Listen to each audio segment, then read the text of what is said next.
নমস্কার বন্ধুরা, রান্নার পরিভাষা চ্যানেলে আপনাদের স্বাগত জানাই। আজকের রেসিপি আম দিয়ে মুড়ির নাড়ু। চলুন দেখে নেওয়া যাক। এখানে আমি মুড়ি নিয়েছি, মুড়িটা গুঁড়ো করে নেব। 2 বাটি মুড়ি গুঁড়ো করব আমি। 2টো আম নিয়েছি। এখন বাজার ভর্তি অনেক রকম আম আছে, যে কোনো পাকা আম হলেই হবে। আমগুলোকে ছুলে আমি ছোট টুকরো করে পিস করে কেটে নিয়েছি।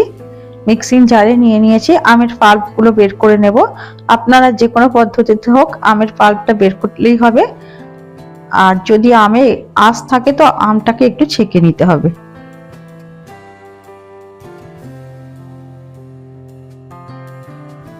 দুটো আমের পাল্প আমি বের করে নিয়েছি। কড়াইয়ের মধ্যে আমি দিয়ে দিলাম। আর কড়াইতে এবার দেবো আমি মুড়ির গুঁড়ো। 2 বাটি মুড়ির আমি 1 বাটি মুড়ি গুঁড়ো দিলাম। দুটো আমের জন্য আমি 1 বাটি মুড়ি গুঁড়ো ব্যবহার করেছি। আর হাফ বাটি দিলাম চিনি। মিষ্টিটা আপনাদের স্বাদ অনুযায়ী কম বেশি বাড়িয়ে কমিয়ে নিতে পারেন। 1 প্যাকেট দিলাম গুঁড়ো দুধ।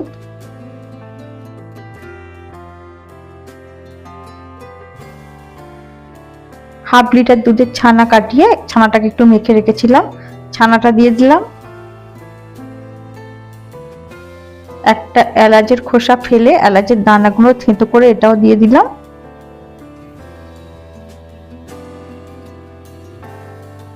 এবারে খুব ভালো করে একটু মিশিয়ে নেব। সব উপাদানগুলো একসাথে মিশানো হয়ে গেলে তারপরে আমি গ্যাসটা জ্বালাবো। সবগুলো একসাথে মিশিয়ে নিয়েছি। এবার আমি গ্যাসটা জ্বালিয়ে দেব। এবার একটু খুব ভালো করে নাড়াতে হবে, নিচে পোড়া না লেগে যায়। রসটা টানাবো, আর এই সময় খুব কিন্তু ছিটায়। গ্যাসের আঁচটা মিডিয়াম রেখে বারবার নাড়াতে হবে। অনেকটাই রস টেনে গিয়েছে। নাড়ুর পাক প্রায় ধরতে শুরু করেছে।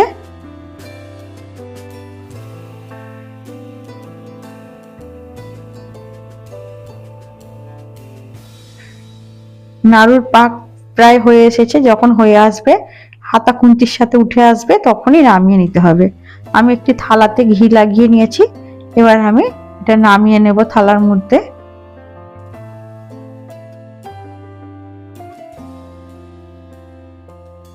নামিয়ে নিলাম। নামিয়ে এটা ঠান্ডা করতে দিলাম। ঠান্ডা হয়ে গিয়েছে। এবার এটাকে আমি খুব ভালো করে মেখে নেব। আর বাকি যে মুড়ির গুঁড়োটা রেখেছিলাম সেই মুড়ির গুঁড়োটা দিয়ে আমি আস্তে আস্তে ঠেসে ঠেসে মেখে নেব। এটা গরমও মাখা যাবে, ঠান্ডা হলেও মাখা যাবে, কোনো অসুবিধা হবে না। এরকম একটু শক্ত করে মেখে নিয়েছি মুড়ির গুঁড়ো দিয়ে। ঠান্ডা হতে আরো একটু শক্ত হয়ে গিয়েছে। এবারে নাড়ুটা খুব সহজেই পাকানো যাবে।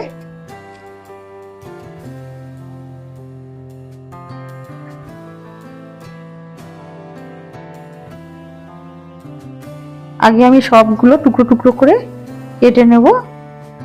মিডিয়াম সাইজের করে আমি কেটে নিয়েছি। হাতটা ধুয়ে হাতে একটু ঘি লাগিয়ে নেব। তারপরে আমি নাড়ুগুলোকে পাকাবো। হাতে ঘিটা লাগিয়ে নিলাম। এবারে নাড়ুগুলোকে সব পাকিয়ে নেব। দেখুন বন্ধুরা, কতটা সুন্দর হয়েছে নাড়ুটা। মুড়ির গুঁড়ো লাগিয়ে রেখে দেব।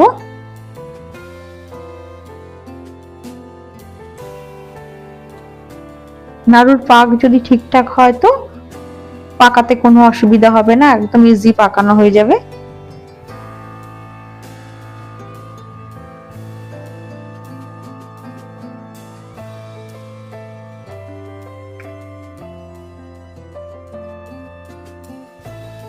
সবগুলো নাড়ু এবারে আমি একে একে পাকিয়ে নেব।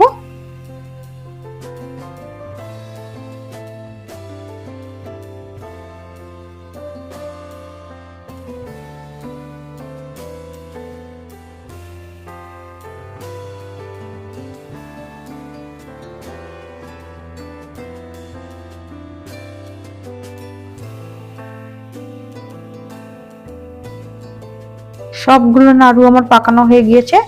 দেখুন কতটা সুন্দর হয়েছে এই আমের নাড়ুগুলো। একটা একটার গায়ে লাগবেও না। এই মুড়ির গুঁড়োগুলো লাগিয়ে দিয়েছি, আর গায়ে লাগবে না। আর এগুলো ফ্রিজে রেখে সংরক্ষণ ধরে কিছুদিন ধরে খাওয়া যাবে। এই আম দিয়ে মুড়ির নাড়ুর রেসিপিটা যদি আপনাদের ভালো লাগে তো আপনারা বাড়িতেও ট্রাই করতে পারেন। আর আজকের আমার এই ভিডিওটি যদি আপনাদের ভালো লাগে তো একটি লাইক করবেন। আর আপনারা সবাই ভালো থাকবেন, সাবধানে থাকবেন। আজকের ভিডিওটি আমি এখানে শেষ করছি, আবারও দেখাবো অন্য